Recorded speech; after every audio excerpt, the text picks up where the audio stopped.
सावित्री देवी 70 साल की हो गई हैं। सावित्री जी के 3 बेटे हैं। सावित्री जी के पति का देहांत तब हो गया था जब वो 50 वर्ष की थी। सावित्री जी एक छोटे से पुराने घर में रहती हैं जिसे उनके पति ने बनवाया था।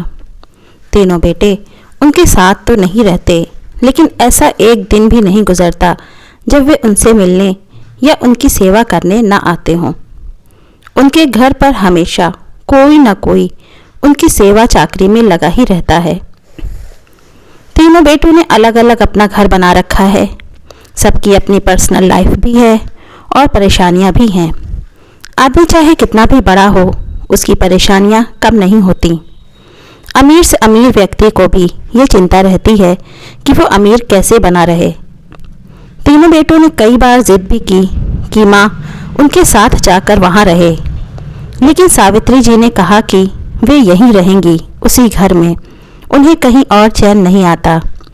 आप ऐसा बिल्कुल मत सोचिए कि ये तीनों बेटे बड़े सुपुत्र हैं।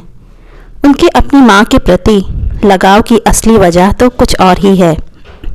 वजह है उनकी माँ का एक बड़ा संदूक, एक बड़ा लकड़ी का संदूक जिस पर ताला लगा है। ये संदूक उनके जीवन में बहुत अहम भूमिका निभाता है। इस संदूक के अंदर क्या है और कितना है, ना तो इन तीनों बेटों को पता है, ना ही उनकी पत्नियों को। बस जब से उनके पिताजी का निधन हुआ है, माँ को इस संदूक की रक्षा करते देखा है। इसलिए इन सभी ने अपने अपने अनुमान लगा रखे हैं। सभी ने इस संदूक के खुलने का इंतज़ार किया है, जिससे वे अपने अपने सपनों को पूरा कर सकें। सावित्री जी उस संदूक को छोड़कर कभी नहीं जाती। कभी जाती भी हैं तो अपने कमरे में बड़ा ताला लगाकर ही बाहर निकलती हैं और जल्दी ही वापस आ जाती हैं। तीनों भाइयों और उनकी पत्नियों की निगाहें इस संदूक पर हमेशा रहती हैं। सबने अपनी अपनी कोशिशें की हैं कि माँ को अपने साथ अपने घर ले जाएं, ताकि संदूक भी वहाँ आ सके, लेकिन सभी एक दूसरे की काट करते हैं। इसका लाभ ये हुआ कि माँ के आगे पीछे माँ जी करते हुए बेटे और बहुएं चक्कर लगाते रहते हैं। लेकिन सावित्री जी भी भली भांति अपने बेटों को समझती हैं। उन्हें पता है कि उनकी इतनी सेवा क्यों हो रही है। उनकी सेवा इस संदूक के कारण हो रही है। उन्हें पता है कि जिस दिन ये संदूक इन लोगों के हाथ आया, उस दिन इसका मूल्य कुछ भी न रह जाएगा। तीनों भाइयों और उनकी पत्नियों में ये बात चलती है कि माँ के पास ना सिर्फ सोना है, बल्कि उनका जीवन भी इसी संदूक में है। माँ इसलिए इस संदूक की इतनी रक्षा करती है। सभी अपनी कहानियाँ बना चुके हैं। किसी का दावा है कि उसने संदूक को एक बार उठाकर देखा है, वो बहुत भारी है। माँ के कमरे में बहुओं ने कई बार सफाई के बहाने संदूक के पास जाने की कोशिश की, लेकिन माँ ने उन्हें बार बार टोका और कहा कि संदूक से दूर रहो। समय आने पर संदूक में क्या है तुम्हें अपने आप पता चल जाएगा। आखिर माँ की बात कौन टालता है, और वो भी अभी कोई नहीं टाल सकता। बस उस समय के इंतज़ार में ये सब माँ के अच्छे बेटे और बहुएं बनने की कोशिश कर रहे हैं। रात में कोई न कोई माँ के घर में ज़रूर रुकता है, लेकिन माँ जी उसे अपने कमरे में सोने नहीं देती थी। इस तरह सावित्री जी ने इस संदूक के सहारे 20 साल निकाल दिए। एक दिन माँ की तबीयत खराब हो गई। अक्सर जब तबीयत बिगड़ जाती थी, तब उनके बेटे उन्हें अस्पताल ले जाने की बात करते थे, लेकिन वो इसके लिए भी राज़ी नहीं होती। वो कहती कि डॉक्टर को यहीं बुलवा लें। उनके बेटे ऐसा ही करते थे।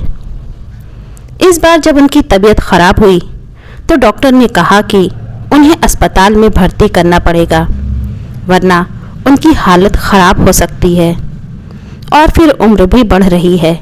आखिर कब तक ये शरीर साथ देगा। डॉक्टर की ये सलाह सुनकर तीनों भाइयों के चेहरे पर दुख से ज़्यादा उत्साह दिखाई दिया।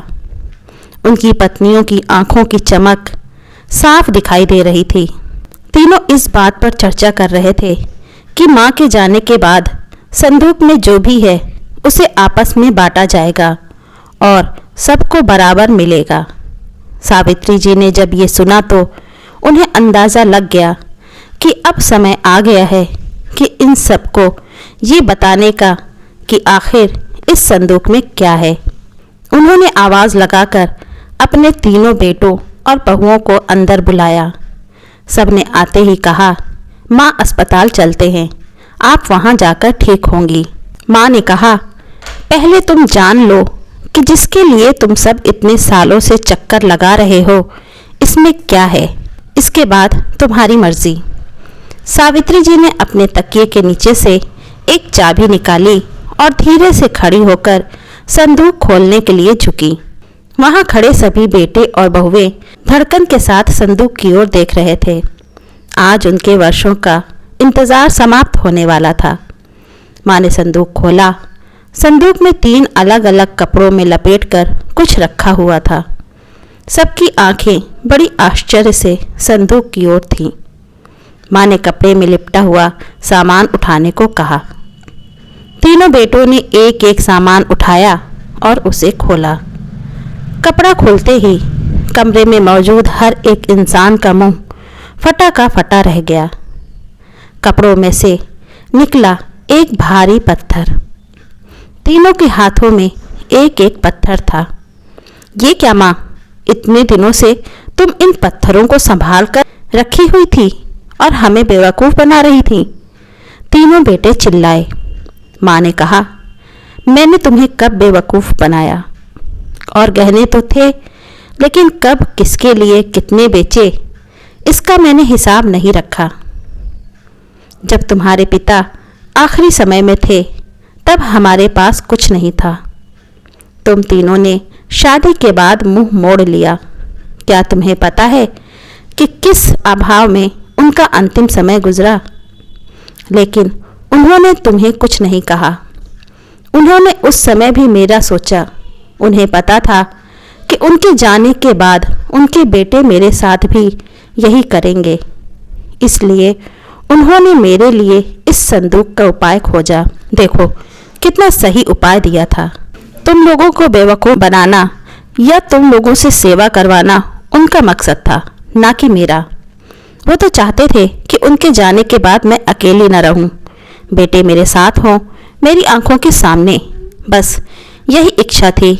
अब मैं शायद ज़्यादा न रहूं, इसलिए मैंने तुम्हें सच बता दिया। सभी बेटे और बहुएं अब कमरे से बड़बड़ाते हुए और गुस्से से बाहर निकले। करीब 1 घंटे तक माँ के कमरे के बाहर ही सब एक दूसरे पर अपना गुस्सा निकालते रहे। बहस हो रही थी कि अब माँ को अस्पताल ले जाना है या नहीं, और ले जाया जाएगा तो खर्चा कौन उठाएगा।